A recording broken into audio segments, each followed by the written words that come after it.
Yeah, good morning.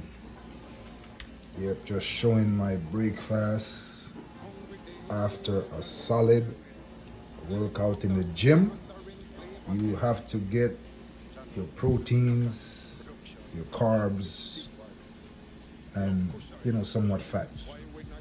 Okay, so that is steamed greens, aka steamed callaloo, boiled eggs, boiled ripe plantain, that is sweet potato, and good old brown stew chicken.